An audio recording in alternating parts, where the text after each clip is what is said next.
بسم اللہ الرحمن الرحیم۔ حضرت ابو سعید خدری رضی اللہ تعالیٰ عنہ نے حدیث بیان کی کہ حضرت اسید بن حضیر رضی اللہ تعالیٰ عنہ ایک رات اپنے باڑے میں قرات کر رہے تھے کہ اچانک ان کا گھوڑا بدکنے لگا۔ انہوں نے پھر پڑھا، وہ دوبارہ بدکا، پھر پڑھا، وہ پھر بدکا۔ اسید رضی اللہ تعالیٰ عنہ نے کہا، مجھے خوف پیدا ہوا کہ وہ میرے بیٹے یحییٰ کو رونق ڈالے گا۔ میں اٹھ کر اس کے پاس گیا تو اچانک چھتری جیسی کوئی چیز میرے سر پر تھی۔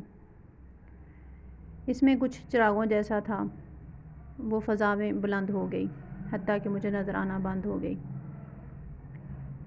کہا، میں صبح کو رسول اللہ صلی اللہ علیہ وسلم کے پاس گیا اور عرض کی، اے اللہ کے رسول، اس اثناء میں کہ کل میں آدھی رات کے وقت اپنے باڑے میں قرات کر رہا تھا کہ اچانک میرا گھوڑا بدکنے لگا۔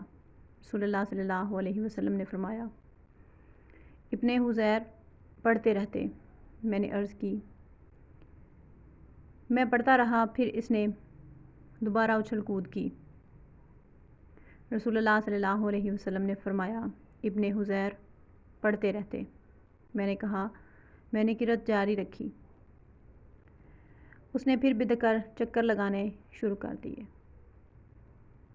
رسول اللہ صلی اللہ علیہ وسلم نے فرمایا، ابن حضیر پڑھتے رہتے۔ میں نے کہا، پھر میں نے چھوڑ دیا۔ میرا بیٹا یحییٰ اس کے قریب تھا۔ میں ڈر گیا کہ وہ اسے رونق دے گا، تو میں نے چھتری جیسی چیز دیکھی۔ اس میں چراغوں کی طرح کی چیزیں تھیں۔ وہ فضا میں بلند ہوئی حتیٰ کہ مجھے نظر آنا بند ہو گئی۔ اس پر رسول اللہ صلی اللہ علیہ وسلم نے فرمایا، وہ فرشتے تھے جو تمہاری قرات سن رہے تھے۔ اگر تم پڑھتے رہتے تو لوگ صبح ان کو دیکھ لیتے، وہ ان سے اوجھل نہ ہوتے۔